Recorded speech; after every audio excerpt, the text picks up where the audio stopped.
Antarktida, Günəşin aylarla uğramadığı və batmadığı, planetin ən uzaq və əl dəymənmiş coğrafiyası. Bu materik sehirli və sirli gizlinləri ilə günümüzdə bütün dünyanın maraq mövzusudur. Antarktida bitmək bilməyən o qədər fərqli, bənzərsiz və dünyanın ənlərinə sahibdir ki, video boyunca təəccüblənəcəyiniz mütləqdir. Yeraltı zənginlikləri ilə dolu olan bu qitə ötən yüzillikdən etibarən dünyanın böyük gücləri və hakim ölkələri arasında sahiblənmək üçün siyasi çəkişmələr məkanına çevrilib. Bu videoda həm bu çəkişmələrə, həm də qitə ilə bağlı gizli qalan maraqlı detallara girəcəyik. Ayrıca Antarktidaya getmək yasaqdırmı deyə soruşanlar izlədikcə bu sualın cavabını da videoda tapa biləcəklər. Qitə 19-cu yüzilliyə qədər insanlar tərəfindən gedilib görülməyib. İlk etapda Antarktida bir əfsanə idi və yaxın çevrələrindəki yerli xalqlar tərəfindən Güney Avstraliya olaraq adlandırılırdı. Sonunda qitə 1800-cü illərdə kəşf edildi və o zamandan günümüzədək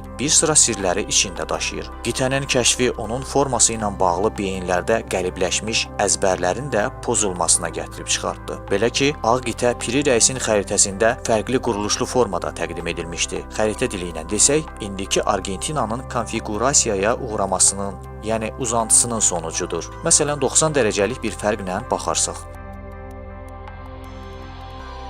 Qitənin coğrafi flora, fauna və iqlim profilinə nəzər salaq. Dünyanın ən böyük çölü olan Antarktida kənd təsərrüfatı üçün səmərəsiz bölgədir. Bunun nəticəsidir ki, Ağ qitədə heç bir bitki yoxdur və bütünü ilə kimsəsizlər məkanıdır. Bütün bu saydıqlarım isə Antarktida qitəsini dünyanın ən quraq və böyük çölü kimi adlandırmağa yetir. Qitə dünyadakı ən yüksək zirvəyə ev sahibliyi edir. Səbəbi isə Antarktidanın altındakı zəminin yüksəlməsi və bu itkidə böyüyən qar və buz qatlarıdır. Dünyanın ən küləkli və soyuq yeri də bu qitədir. Qar və buzlar havanı daha incə bir hala gətirərək onsuz da soyuq olan havanı bir qədər də soyudur. Qitə nə qədər yüksəkdədirsə bir o qədər də soyuqdur. Ən yüksək istilik 14 dərəcədir. Qitədəki ən düşük şaxta -93 dərəcə olub. Qitənin elə bölgələri var ki, orada su damlası belə yoxdur. İqlim və yerləşdiyi bölgə səbəbindən zooloji çeşidliyi də genişləyir. Burada sürünənlər yoxdur. Sürünənlər istiqanlıdırlar və soyuqların olduğu yerlərdə deaktiv olarlar. Bu isə qitəni sürünənlər üçün yaşanılmaz hala gətirir. Ancaq bir zamanlar Antarktida daha isti və nəmişli ikən bu bölgələrdə sürünənlər də yox deyilmiş. Antarktidanın səthini əhatə edən buz təbəqəsinin ortalama qalınlığı 1,6 kilometrdir. Bölgənin 98% buzludur. Coğrafiyanın rəsmi bir zaman dilimi, saat qurşağı da yoxdur. Antarktidanı önəmli qılan daha bir özəlliyi isə qitənin sahib olduğu yeraltı zənginliyidir. Elə bu səbəbdəndir ki, çağdaş dünya ölkələri artıq gözlərini bu qitəyə doğru yönəltməkdədirlər. Materikdə qızıl, neft, qaz, dəmir filizi, kömür, almaz və uran yataqlarının olduğu söylənilir.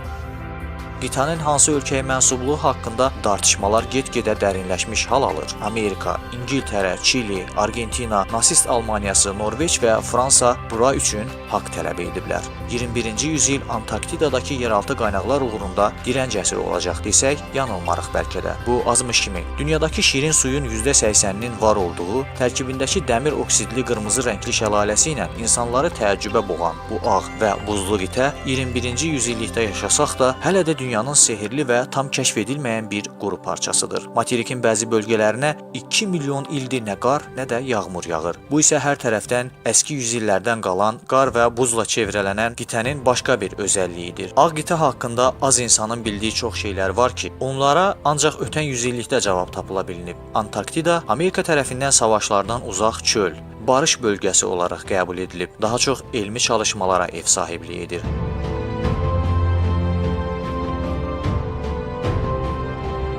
Antarktida haqqında illərcə yanlış fikirləri tirajlayaraq sanki qitəyə getməyin yasaq olduğu kimi iddialar səsləndirilib. Əsas kimi də qitədə gizli şeylərin olması və bunun biriləri tərəfindən bizdən saxlanmağa çalışıldığı irəli sürülürdü. Ancaq bu əsassız iddialar doğrulanmadı. Qitəyə getmək nəinki qadağandır, hətta izin və ya viza almağa belə gərək yoxdur. Antarktida içində ölkə olmayan tək qitədir. Dilədiyiniz zaman qitənin istədiyiniz yerinə gedə bilərsiniz. Siyasi olaraq da heç bir yerə bağlı bağlı deyil. Eynən Ay və Mars kimi. 1956-cı ildə Yeni Zelandiyanın Antarktidanın bütövlükdə bir dünya torpağı olması gərəkdiyini söyləməsindən sonra 1959-cu ildə qitə ilə bağlı yeni diplomatik hərəkətlənmələr ortaya çıxdı. Bir çox ölkə bir araya gəldi və Antarktida anlaşması imzalandı. 53 ölkə sənədə tərəf olaraq imza atdı. Şərtlərə görə qitədə əskəri və nüvə fəaliyyəti göstərilməyəcək. Mədənçilik işləri yasaq qalacaq. Sadəcə bilim araşdırmaları üçün qapılarını açıq tutur və təbiətin kirlədilməməsi üçün də özəl olaraq bir neçə qısıtlamalar və qaydalar gətirilib. 2016-cı ildə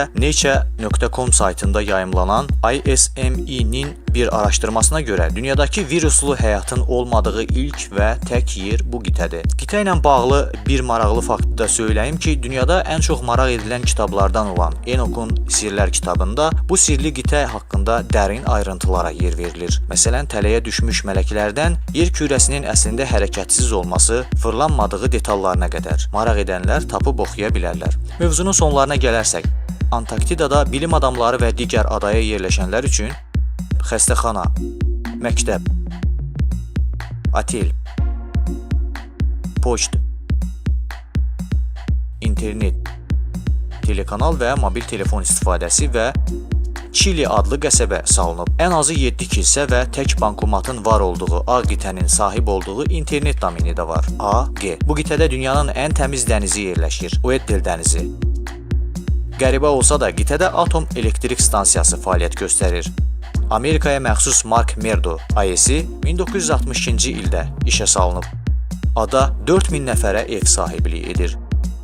Antarktida haqqında əski mədəniyyətlərin olması, yad planetlilərin səyahət məkanı kimi söyləntilər də dolaşır. Yad planetlilərin qitədə var olması ilə bağlı illərdir səsləndirilən iddialar isə bu uzun illər ötməsinə baxmayaraq hələ də sübuta yetirilməyib.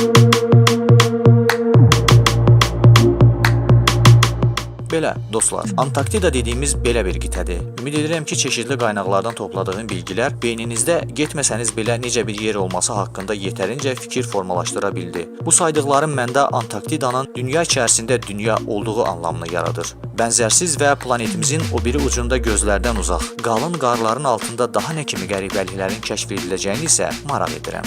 Bənzər mövzuların davamı və mənə dəstək olmaq üçün videonu bəyənərək fikirlərinizi bildirmiş olarsınız.